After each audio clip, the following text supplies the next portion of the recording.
Hello, hello, hello, and welcome to the $1 Million Electrician Podcast, where we help home service pros like you supercharge your business and spark up those sales.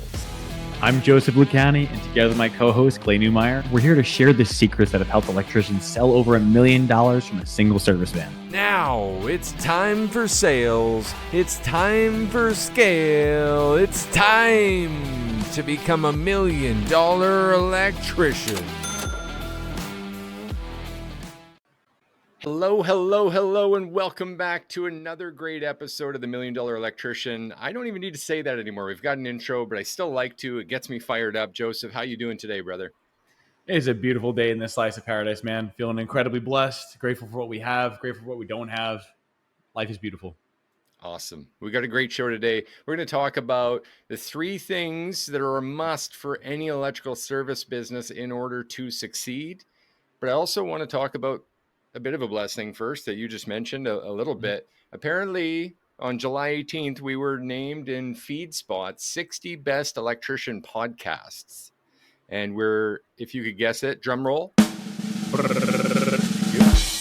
number 11, which is pretty cool out of 60. We didn't try to get there. We did not apply. So we're honored. Thank you, Feedspot, for recognizing us as actually helping electricians. We looked at the top 10 and there's some really good stuff in there.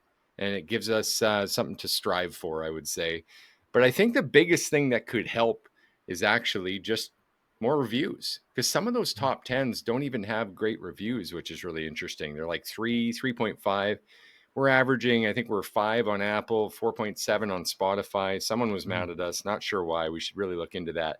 But if you've listened to us for a while, if you get value from us, we know that 99% of our listeners have not left a review. It helps us so much, helps promote us, be able to bring you better content. So please leave a review where you like to listen to us. And that will really help us rise to number 1 next year, maybe on the Feedspot 60 Best Electrician Podcast. Proud to be number 11, though, Joe. What are your thoughts?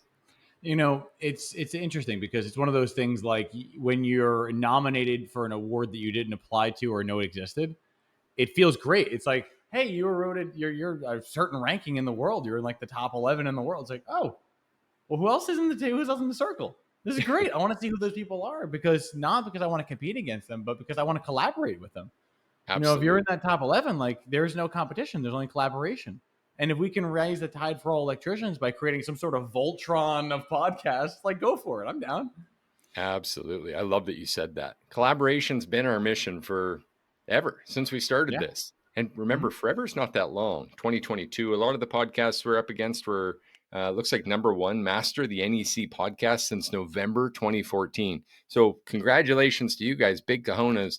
We want to collaborate. We want to collaborate with these other podcasts. We most importantly want to collaborate with you, the listener.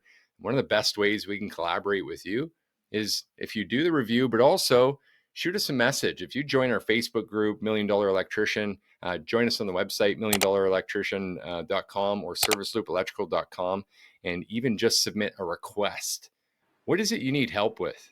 And Joe, we're going to try something we've never done before, actually. We haven't even talked a bunch about this. Maybe this surprises you. It's been a while since we discussed it. Throw me in the blind. All right, let's see how I react on live. We're also inviting for the first time, if you want coaching or know someone who needs some help and they're into coming on the podcast live, like you could ask any of our clients, anyone in our program. Rarely do people get Joe and I at the same time for both sides of this coin. But if you want to work through actual problems that you're having in your business and see actionable improvements live with us on the podcast, we would love to have you. So send us a message, let us know. And let's get into it. Joe, I'm ready to go. What are the top 3 things for you? In fact, you know what? Let's start with number 1. Just what's your number 1? And we'll go back and forth on this a bit. What's your number 1? Like you cannot succeed as an electrician without doing this one thing, at least in service. That's a rough thing because I see the 1 being tied to the 3, but gun to my head, I got to pick one of them. I'd say sales. And here's why. My top 3 would be a quality product, sales, and either repeatability or scalability. In that I need to have a product that's worth offering that justifies the value that I'm selling it for. I need to be good enough at communicating it to sell the value that it's worth. And then I need to be able to have either the clients, the relationships, or the growth potential to scale and either that or at least repeat what I'm doing. But the reason why I said sales is one is because if I have a quality product and I have all the market in the world and I can't close a door, I'm just an unemployed electrician. That's a good take. And dare I say, predictable that the sales bot would say sales first. Got me. um, Got him. I think you also mentioned something in there that I'd extract as number one. And before I do that, I want to help define something here, because when you say product, I have a feeling you don't just mean the output of electrical work. I think you Oh, yeah, mean no. more than that. I'd be happy to elaborate if you like. Yeah, please, please. So the product is the box, right? It's not the physical component, but it's the box of service that you provide. It is the thought of saying, what is the customer service that you're currently delivering? What are you currently arriving on time? Are you a well-uniformed technician? Do customers enjoy calling you? Like a good example that I learned was, how do you know he's a good electrician? Where the customer would say, let me introduce you to my mother. Like, could this electrician sit down and have dinner with your mother? If they could, they're a quality person. The product is the person as well as the relationship and the service they deliver. So not just the breaker, but everything that goes into the electrician showing up, smiling, shaking the hand, diagnosing, changing that, then future serviceability, and then ongoing support and maintenance. Yeah, I love that you unpacked that. And the box is such a great analogy for this. So many electricians get stuck in this idea that if I'm the best electrician, I'll be the best electrical company. Mm-mm. And the Nope. best electrician needs better definition on that regard. And I think you just nailed it with that box. It's not just about having your slotted screws in a line on every device cover when you're done. Yes, that attention to detail is important, but it's so much more than that. And if I had to do a trade-off, if I had to, Joe, don't shoot me here for this one, but if I had to choose having all my slotted screws in perfect alignment versus having my customer service and perfect communication, I choose the communication every time to be a successful organization. Oh yeah, no, 100%. Like there are some code junkies who will literally just thump the book and be like, "The code is the law. The code is the law. The code is the law," and yet then they complain when their customer is like, "But my GFI tripped my sump pump in my basement flooded." Well, it's the code. It's the way it's supposed to be. It's like, no, no. Serve the client, make them happy, but also make them safe. If they're safe and they hate you, they're not going to call you back. Yeah. Yeah. Really important. My number one, ready for it? Hit me. Pricing. I don't Hmm. believe you can succeed as an electrician until you get your price right. That's a fair You take. you could master sales. You could work somehow 2,400 hours a year selling time and material and still be completely up shit's creek without a paddle. That's More fair. exhausted, more overwhelmed, more lost than ever before, simply because the pricing wasn't actually mathematically thought through and calculated for your business, where you are taking into account your expenses and where you want to go with this company, and then the actual formula for your profitability. I think if you mess that up, there's no hope for you. And it kind of ties into a win of the week, if I could share. By all means, yeah. Okay, so we had this client, Bailey, and Bailey is an exceptional example of this. Bailey literally left us this testimony, a video testimony, and I think I've shared this on social as well, where he says, look, before you guys, I did what few electricians do. I actually leveraged the Business Development Center. So he went to his local establishment that's meant to help a business set up a business plan Mm-hmm. and then to approach that business plan actionably and succeed, right? Mm-hmm. Checks out.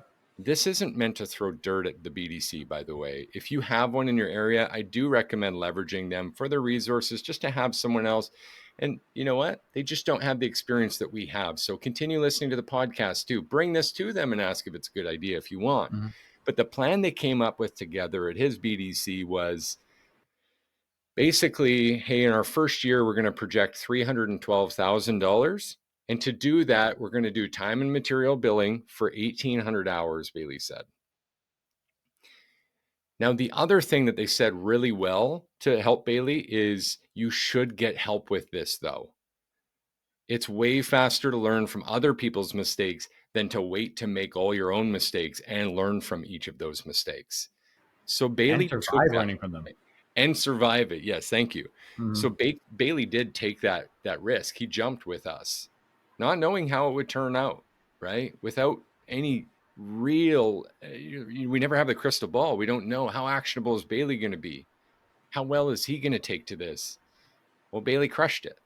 And I believe he finished his first year of business not at 312,000 that was projected under time and material, with somehow working 1,800 total hours in service, but around $609,000, completely eclipsing what they thought he would earn. And as Bailey said in his own words, reached his 5-year goals in a single year.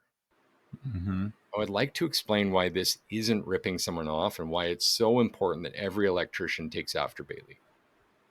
I want to touch on that when you get a chance, but yeah, that's awesome. Good point. Let's do it. I don't believe, Joe, then as a conversation piece, that it's ripping someone off to do the math of what I need to survive. And Mm-hmm. then to add factors into that survivability to also have a degree of margin of error so that I cannot fail, and to plan for profitability so that I can grow. What are your Mm-hmm. thoughts? I agree with you completely. The buzzword for me was I almost felt like I was pulled back into like when I first started when you said that is ripping someone off or that's not ripping someone off. Because I remember working with other technicians when before I even owned my company, and they would be like, I don't do sales training or I don't get into sales because I won't rip people off. And I never quite understood what they meant by it. But it seemed that the more electricians I met, it's it was almost like a value gap. They couldn't quite understand that charging a sustainable rate, if it was more than your competitor, was the right thing to do. And that it was almost like we all need to be the same price, we all need to compete at the same level, and I'll win because I'm better, or I'll win because the price is better. But it's not. It's all actually, I personally think that's ripping someone off. Because if you offer the lowest ticket and you offer the lowest service, they actually have to pay for it more than once rather than having one permanent solution up front. So yeah, one person might come in and say, you know what? I charge $300, you charge 3,000. It's like, well, sure. Let's look at the difference though. You changed a breaker. I changed the panel. Instead of you having to change 16 breakers over the next 20 years, and it's going to be more each time, I did it once, saving them time, convenience, peace of mind. All that's done. And they chose to do it. Is it ripping them off if they wanted a more permanent solution? Yeah, really good. I think it was Coach Jacob, and I want to be careful here and not use the wrong words, but he talked about a reverse engineered financing deal, a close that he uses to explain a very similar concept. Mm-hmm. If you waited to call me in 2 years when it's more affordable for you, would that actually be, with inflation and our pricing reasonably increasing with inflation, would that actually be a better deal for you? Mm. And you have to take that into account. But the other piece I wanted to touch on there was just that if you hire Tank Top Terry, or if you are Tank Top Terry, and you look at the professionals that we want to encourage you to become out on this channel and on the $1 Million Electrician, and be that person with 4 or 5 trucks, charging those greater rates, having that greater service, having that consistent process, and you look at them side by side, and just picture this on like a Google listing. If we could pull out our crystal ball and look in 5 years, which one of those is still going to be there? The one that's able to sustain itself, the one that's able to grow and keep the customers happy and thrive. The other one, like, what good is your warranty if you can't stay in business long enough to do it? Exactly my point. Lifetime craftsmanship guarantee is something we encourage here. You Mm-hmm. could not do that if you didn't have a financial plan for your business and a vision to be there in 5 years at least. Mm-hmm. For that reason, pricing's my number one, Joe. What's your number two? I'm gonna shovel this back to you. You No said worries. sales So number one. yeah, sales was the first. Now the second, I would say, is the product. And when I say product again, I mean the customer experience and the service you're delivering.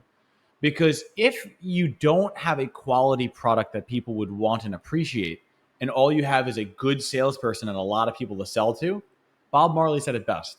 You can fool some people sometimes, but you cannot fool all the people all the time.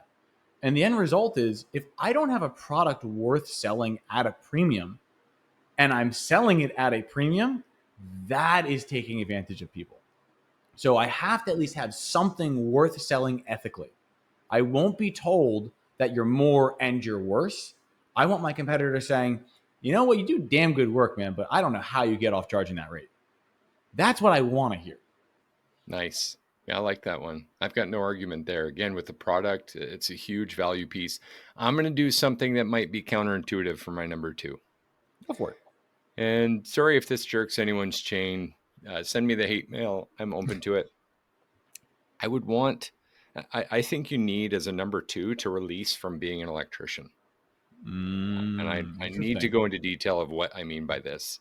By all It's means. very similar to what you're saying, but I chose this particular language because it affects us in a few ways. When I think like an electrician, I tend to bring my own objections to sales calls. Bingo. I bring an objection to my own price, for one, because when I've looked around and everything I've learned about being an electrician, you got to charge between 50 and 150 an hour in 2025. You couldn't possibly be more. No one would ever hire you for that. And would I even be worth more than that? That's a huge challenge. And that's just thinking like an electrician instead of a service provider who's dedicated to providing a greater experience. So the sooner we get that out of the way, the better. Number two, with this removing from the electrician, separating from the electrician mind really, is you'll object to your own menu before you present, which means you won't provide any options, because an electrician would never buy more than what they called for to fix or what you saw as an immediate concern. But that's just our most basic option 99% of the time. What about everything else that's relative to their experience using that stuff and everything else that's an opportunity for them to save, like on the discussion about the inflation of next year's rate and the year after, etc.? Why not help by offering them more now? And why not allow ourselves to be service providers, once again, shepherds of a message, and that message being you get to choose how you work with us, not me. I would never bring my own pressures or bring my own thoughts about how you should buy. I would just lay out the menu and let you choose. That's the second reason I think you have to separate from being an electrician. And the third reason you have to separate from being an electrician is because electricians always want to replace themselves first. And it's so backwards, it messes this up. So I know this is counterintuitive and a bit messy to say, but you actually need to continue being the representative, that electrical representative, while not being an electrician in your mind, and hiring someone to do the things that you're not good at, like answering the phones and setting the electricians in your company up as a 10.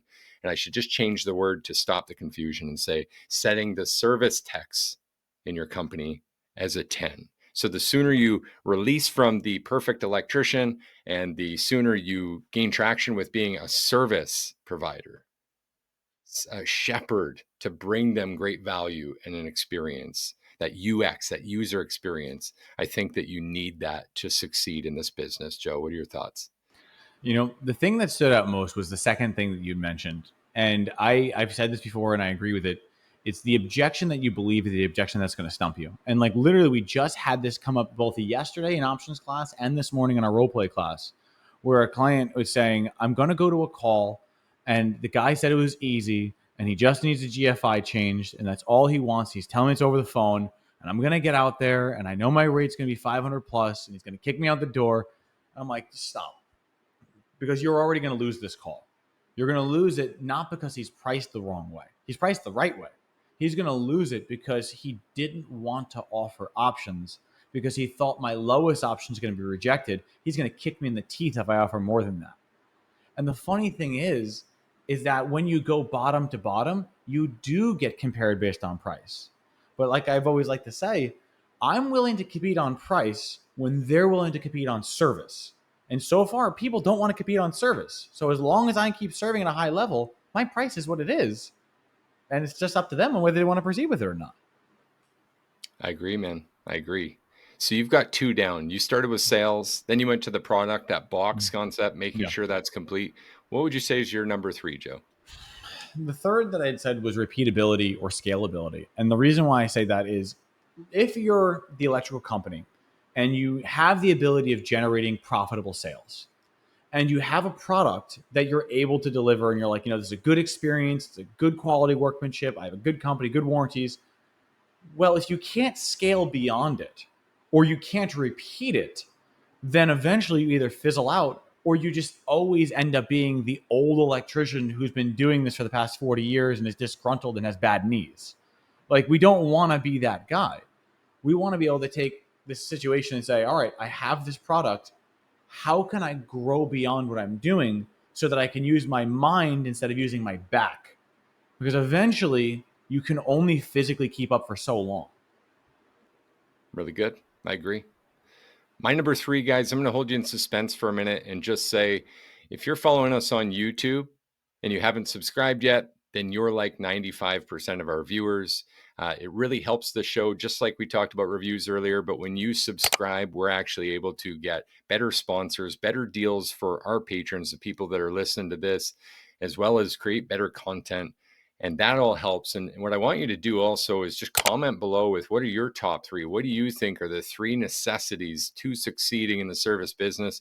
We'd love to chat with you there or in our Facebook $1 Million Electrician group.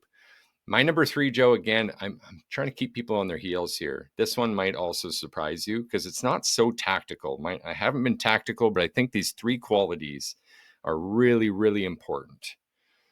Pricing was number 1, separating from being the electrician and becoming that service person was number 2. Number 3 is actually being a curious person. I think this is massive and it ties into a few things again. So call me a cheater if you want, because mine are really made of multiples. But I think in leadership, being curious is much, much better than being closed-minded because you'll actually be able to take in what your team and what your data and what your customers are telling you. And that's so, so, so important to improvement. You have to be a good listener to succeed.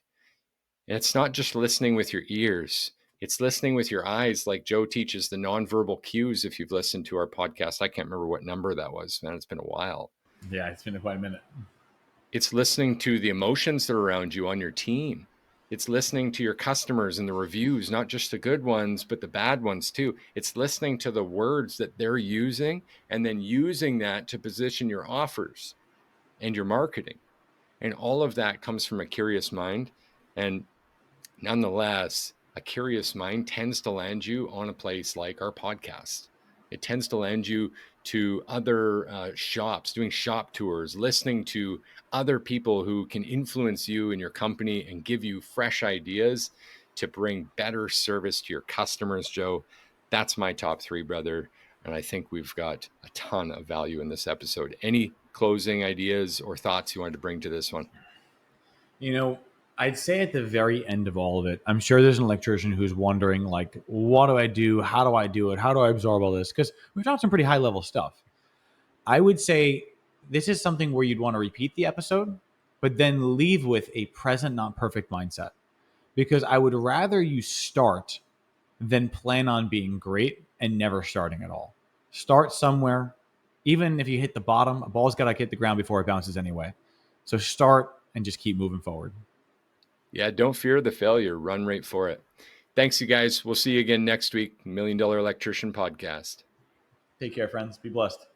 And that's a wrap for today's episode of the $1 Million Electrician Podcast. We hope you're buzzing with new ideas that charged up to take your business to the next level. So don't forget to subscribe, leave a review, and share the show with fellow electricians. Together, we'll keep the current flowing.